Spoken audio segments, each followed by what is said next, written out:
No, comments will be limited to 3 minutes. You waited all day. We appreciate it. I waited 8.5 hours. We do appreciate it. Because I love you guys and I'm fighting for your freedom. My name is Daphne Lee. I'm the Clark County chapter head of PANDA. I'm also the Nevada State Director. And I'm not just representing myself here. I'm representing hundreds of citizens, not just in Clark County, but all over Nevada. I'm representing dozens of local businesses, including 2 casinos. We have endorsements from businesses. We have endorsements from casinos. People are worried about this, and I listened to Chris G. say today, justice delayed is justice denied, and those were beautiful words.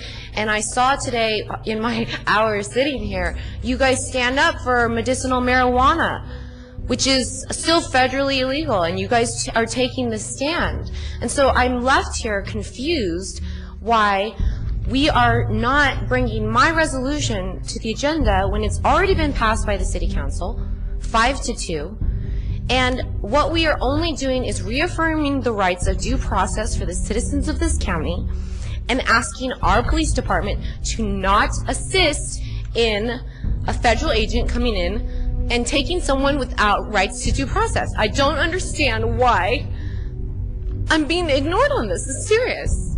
But I mean, really, you know, I'm here fighting for you guys too, and my children and our future. The National Defense Authorization Act that was passed December 31st, 2011, enacted, they were carefully, deceptively worded provisions that were tucked into an enormous military budgetary bill, signed into law quietly on New Year's Eve, and it codifies for the first time in our nation's history the indefinite detention of any person merely suspected, not convicted, of committing a belligerent act against our government, including United States citizens. Far from any battlefield. Senator Graham said on the floor when he was arguing for these provisions that he now believes the United States is now part of the battlefield and the laws of war should apply here in our country because we are fighting an endless, nameless war on terror. Now, I'm going to tell you, the laws of war do not and cannot coexist with our Bill of Rights. It's not possible. They are 2 totally different animals. You cannot apply the laws of war to this country and expect for the Bill of Rights to be respected and upheld. It's not possible. Our president said in his own signing statement of this law, I have signed this bill despite having serious reservations with certain provisions that regulate the detention, interrogation, and prosecution of suspected terrorists. And he then went on to say, my administration will not authorize the indefinite detention of indefinite detention of American citizens. You can keep going. Thank you. Without trial. But just because he's promising that his administration will not do it, there is no guarantee that any future president, now that is granted these powers, will not abuse them. I mean, all you have to do is look through history.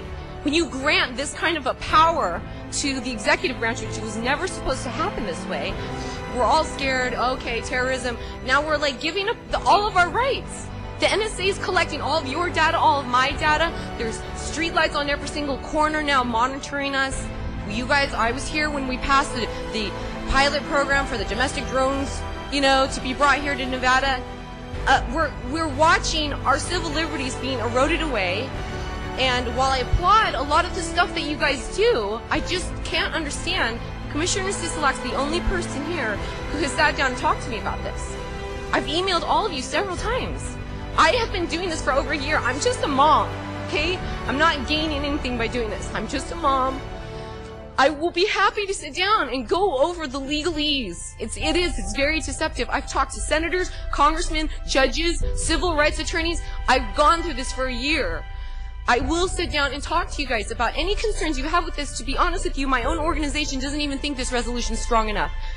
Because all it is voicing dissent. It doesn't really do anything. It's non-compliance and it's voicing dissent. But it's a start because if the congressmen and the senators in this state are going to vote for something like this, we have a duty to voice dissent that we do not agree. It's unconstitutional. Each of you took an oath of office. That's the first thing you do. And while all the stuff that you guys do every day, it is important. But our first duty is to protect the citizens' rights of this county. You guys, you represent me. So please,